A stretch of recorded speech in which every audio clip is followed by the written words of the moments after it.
ការងារកសិកម្មនៅក្នុងប្រទេសអ៊ីស្រាអែលបងប្អូនមុននឹងសម្រេចចិត្តទៅប្រទេសអ៊ីស្រាអែលបងប្អូនត្រូវដឹងតាក់ទងជាមួយនឹងប្រទេសអ៊ីស្រាអែលសិនតើកសិកម្មនៅក្នុងប្រទេសអ៊ីស្រាអែលហ្នឹងគេធ្វើទៅលើអីខ្លះជាទូទៅនៅក្នុងប្រទេសអ៊ីស្រាអែលដែលខ្ញុំធ្លាប់ទៅភាគច្រើនអ្នកដែលទៅធ្វើការខាងកសិកម្មគឺតាក់ទងជាមួយនឹង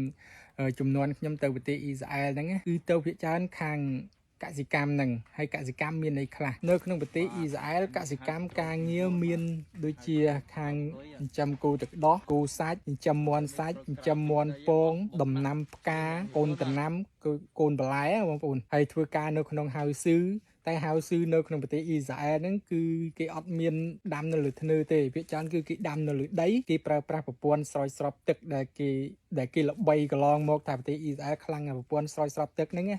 ណាគេប្រើប្រព័ន្ធស្រោចស្រពទឹកអញ្ចឹងហើយដំណាំកសិកម្មការធ្វើកសិកម្មដែលពិបាកមានដូចជាខាងលីចេកអ្នកលីចេកអ្នកទៅ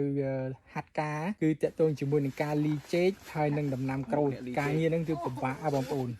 ហ្នឹងរៀងពិបាកតិចតាក់ទងជាមួយនឹងការងារកសិកម្មហើយបងប្អូនខ្ញុំឃើញខាងក្រសួងការងារបដិបដាវិជ្ជាជីវៈគាត់ប្រកាសឲ្យតាក់ទងជាមួយនឹងការជ្រើសរើសពលករទៅកាលចំនួនខ្ញុំទៅជានិស្សិតហាត់ការទេអញ្ចឹងអត់សូវសល់លុយទេគឺទៅគ្រាន់តែចំណាយជាមួយនឹងការសិក្សាហើយនឹងសម្បត្តិយន្តហោះត្រឡប់មកវិញ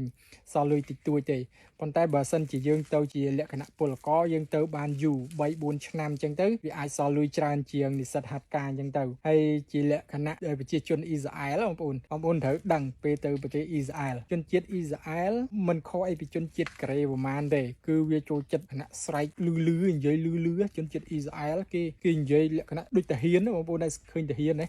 តាហ៊ាននិយាយស្រែកលឺរឿងកងកាយហ្នឹងអាហ្នឹងគឺជាអត្តចរិតរបស់ជនជាតិអ៊ីស្រាអែលហើយកន្លែងខ្ញុំទៅ2កន្លែងតាក់ទងជាមួយនឹងប្រជាជនដែលនិយាយលឺអញ្ចឹងមានកន្លែងក្រូចឈ្មោះអាយូដាហ្នឹង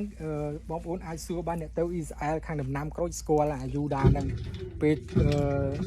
និយាយមួយវានិយាយលឺឲ្យកាចហើយកន្លែងទី2តាក់ទងជាមួយនឹងគោទឹកដោះដែលខ្ញុំធ្វើការហ្នឹងនៅជីវថាសូលសាហ្នឹងកន្លែងហ្នឹងតាក់ទងជាមួយនឹងតកែកន្លែងហ្នឹងស្គមទេប៉ុន្តែសំឡេងលឺកាចអាហ្នឹងលក្ខណៈតចរិតរបស់ជនជាតិអ៊ីស្រាអែលអញ្ចឹងបងប្អូនត្រូវដឹងកាចណាស់វាអត់ស្លូតដូចជនជាតិយើងទេហើយលើសពីជនជាតិកូរ៉េទៅទៀតជនជាតិកូរ៉េជាភាគច្រើនគឺយាយអីសក់រៀងរួញហ្នឹងជាសាហាវប៉ុន្តែជនជាតិអ៊ីស្រាអែលគឺសម្លុតយកតែម្ដងបងប្អូនកាចណាស់អត់ដូចជនជាតិគេផ្សេងទេប៉ុន្តែបើសិនជាបងប្អូនយល់ដឹងអំពីអត្តចរិតវាបងប្អូនស្រួលរស់នៅទេដូចកន្លែងខ្ញុំធ្វើការខាងគោទឹកដោះអញ្ចឹងខ្ញុំធ្វើការនៅកន្លែងហ្នឹងខាងគោទឹកដោះហ្នឹងគឺអត្តចរិតគាត់គឺកាចសម្លុតប៉ុន្តែដល់ពេលយើងយល់ទៅយើងចេះស្របតាមបរិបទប្រទេសគេប្រជាជនគេតកែហ្នឹងបែរជាមកស្រឡាញ់យើងវិញហើយទិញអាវទិញអីឲ្យយើងទៀតអញ្ចឹងខ្ញុំនិយាយពីអត្តចរិតរបស់ប្រជាជនអ៊ីស្រាអែលហើយតាក់ទងជាមួយនឹងការងារខាងកសិកម្មគឺ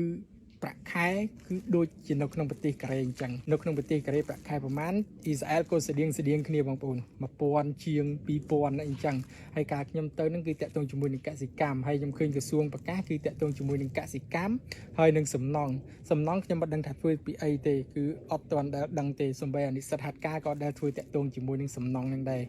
គឺធ្វើតាក់ទងជាមួយនឹងកសិកម្មដំណាំបន្លែផ្លែឈើស្ទ្រូប៊េរីអីជាដើមហើយបញ្ជាក់បងប្អូនថាការងារខាងកសិកម្មនៅក្នុងប្រទេសអ៊ីស្រាអែលការដាំស្ទ្រូប៊េរីការដាំខ្ទឹមបារាំងភាគច្រើនដីចូល10-20ហិកតាមូលទៅផុតកទុយភ្នែកហ្មងគេដាំ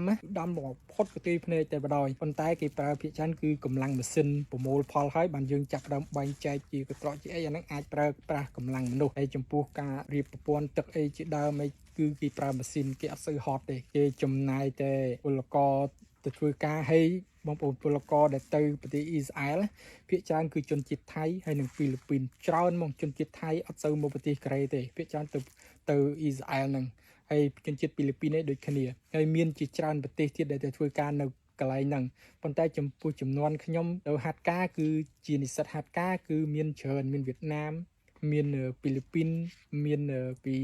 ខាងជនជាតិអាហ្វ្រិកមានយូហ្គាន់ដាមានម៉ាលីមានកាញ់យ៉ាហើយជាច្រើននឹងតាក់ទងជាមួយនឹងនិស្សិតហាត់ការប៉ុន្តែចំពោះពលករដែលធ្វើការច្រើនគឺជនជាតិថៃនិងជនជាតិហ្វីលីពីនហើយចំពោះតម្លៃម្ហូបអាហារទំនិញដែលយើងហូបចុកតម្លៃថោកជាងនៅកូរ៉េចំពោះប្រាក់ខែគឺស្តៀងគ្នាអញ្ចឹងបើសិនជាយើងទៅក្នុងប្រទេសអ៊ីស្រាអែលដល់លុយច្រើនជាងមកកូរ៉េនេះខ្ញុំធ្លាប់ទៅអ៊ីស្រាអែលអស់2ឆ្នាំខ្ញុំ ខ្ញុំដឹងថាប្រាក់ខែនៅនឹងហើយនៅនេះដូចគ្នាហើយខ្ញុំទៅប្រទេសអ៊ីស្រាអែលសល់លុយច្រើនជាងនៅក្នុងប្រទេសកូរ៉េនេះទៀតហើយចំពោះសីតុណ្ហភាពនៃការរស់នៅរបស់ប្រទេសកូរ៉េនិងប្រទេសអ៊ីស្រាអែលស្រួលជាងប្រទេសអ៊ីស្រាអែលវាមានពីរតំបន់ខាងជើងហើយតំបន់ខាងត្បូងតំបន់ខាងជើង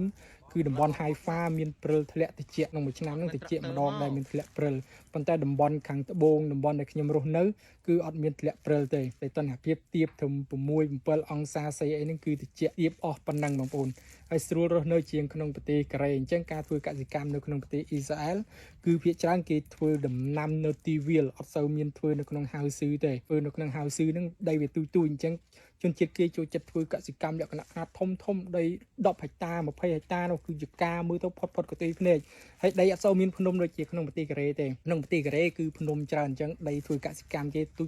ចដីស្រែដីយកាដីជើងភ្នំទូចទេប៉ុន្តែនៅក្នុងប្រទេសអ៊ីស្រាអែលរៀបប្រព័ន្ធទឹកផុត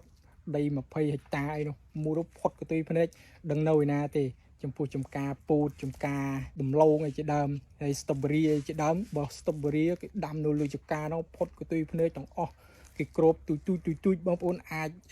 សួរអ្នកនៅអ៊ីស្រាអែលបានជាពិសេសអ្នកនៅអ៊ីស្រាអែលធ្លាប់ទៅឬក៏អ្នកនៅក្នុងពេលបច្ចុប្បន្នអាចនឹងខមមិនប្រាប់បានថាអញ្ចឹងមែនឬក៏អត់តើជាមួយនឹងកសិកម្មនៅក្នុងប្រទេសអ៊ីស្រាអែលខ្ញុំចែកចម្លែកប៉ុណ្ណឹងទៅកាន់បងប្អូននិយាយបងប្អូនបានទៅគឺល្អតើតើជាមួយនឹងប្រទេសអ៊ីស្រាអែលតើតើមួយចំណេះដឹងតើតើជាមួយនឹងអាកាសធាតុការរស់នៅប្រាក់ខែអីគឺល្អជាងនៅក្នុងប្រទេសកូរ៉េខ្ញុំនិយាយចឹងបងប្អូននេះជាក់ស្ដែងខ្ញុំធ្លាប់ទៅបងប្អូនថ្ងៃអរគុណបាយបាយជំរាបលាមានចម្ងល់អីអាចសួរបានបងប្អូន